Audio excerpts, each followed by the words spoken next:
अच्छा, ये जो किला जयगढ़ है, ये उन्हीं मान सिंह का है जो जोधाबाई मतलब अकबर के साथ शादी हुई थी।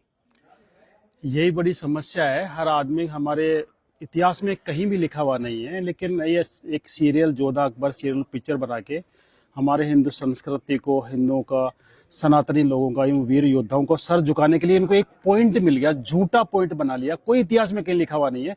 एक सीरियल और एक पिक्चर बना के इन्होंने झूठा, एक जोधाबाई आमेर की राजकुमारी थी, कोई उसको मान सिंह की बहन बताता है, कोई कौन बताता है, अकबर से शादी करती। लेकिन जोधाबाई नाम की राजकुमारी आमेर के अंदर थी ही नहीं। मैं उसी किले में बैठा हूँ, जयगढ़ फोर्ट के सामने, जो राजा मान सिंह का किला था। और राजा मान सिंह 400 साल बाद अपने हिंदुस्तान की हर बहन बेटियों को, जो अफगानियों ने उठा के ले गए थे यहाँ पे, और 400 साल तक उनको लूटा था, उनकी असमत लूटी थी, उसका बदला लेने के लिए 400 साल बाद अफगानिस्तान जाके वहां पे भयंकर गदर मचा सकता है और वहां पे इतना खौफ पैदा कर सकता है कि आज भी वहां पे बच्चा भी रोता है, कहते हैं चुप हो जा, नहीं मान सिंह आ जाएगा। कहावत है, मात सुनावे बाल का मान सिंह रणगात, भूलो नहीं काबुल आज भी वो खांडो वो हाथ। माता आज भी अपने बच्चों को मान सिंह रणगाथा के बारे में सुनाता है कि काबुल आज भी वो मान सिंह का हाथ खाना नहीं भूला है। वो मान सिंह क्या अपनी बहन किसी अकबर को या मुस्लिम को दे सकता है?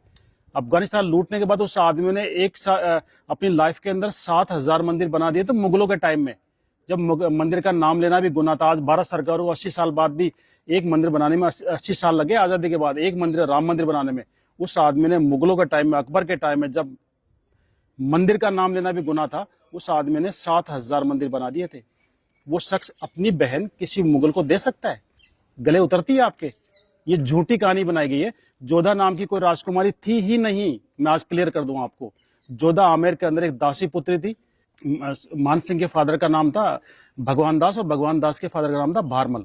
राजा भारमल की शादी जोधपुर हुई थी, जोधपुर की राजकुमारी से। उनके साथ जो दासी आई थी वो पर्शियन थी, ईरानी मुसलमान थी, वो शिया मुसलमान थी, पर्शियन थी। उसकी दासी की लड़की, दासी जो डिलीवरी पीरियड में खत्म हो गई थी, उसकी बच्ची, जिसको आमेर की रानी ने, भारमल की वाइफ ने पाल पोस के बड़ा किया, बच्ची की तरह रख के उसको दूध पिला के बड़ा किया। उसकी शादी, क्योंकि वो मुस्लिम थी इसलिए उसका धर्म खराब नहीं हो, इसलिए उसको बेटी के बराबर पाल के उसकी शादी अकबर जैसे बादशाह से करके अपना धर्म निभाया था कि किसी मुस्लिम की शादी हिंदू से नहीं करूं। और लोगों ने उसको कहानी बना दी कि सब जो मान सिंह की सिस्टर थी, मान सिंह की बुआ थी, अकबर से शादी कर दी।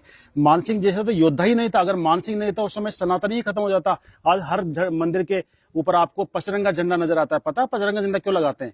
अफगानिस्तान के 5 कबीलों को जो हराया था, 5 टुकड़ों में डिवाइड था अफगानिस्तान, काबुल, कंधार, बलख, गजनी और तजाक। खूंखार कबीले थे। दुनिया की कोई सेना वहां पे गई लेकिन जिंदा वापस नहीं आई थी। उस अफगानिस्तान को मान सिंह ने एक युद्ध में पूरे कंट्री को परास्त कर दिया था।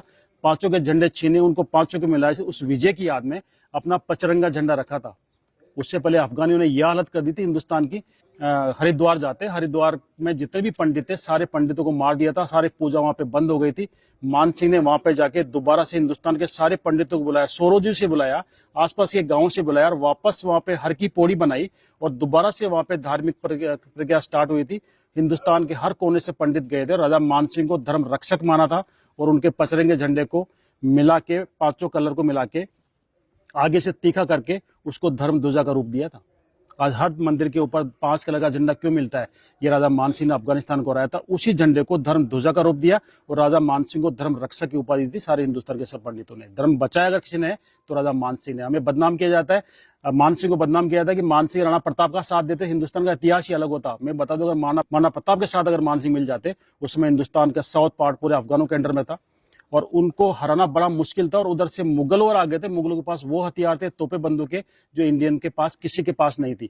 अगर मान सिंह राणा प्रताप से मिलते तो मुगल और पठान मिल जाते, हिंदुस्तान से नामो निशान मिटा देते हिंदुओं का और सनातन का।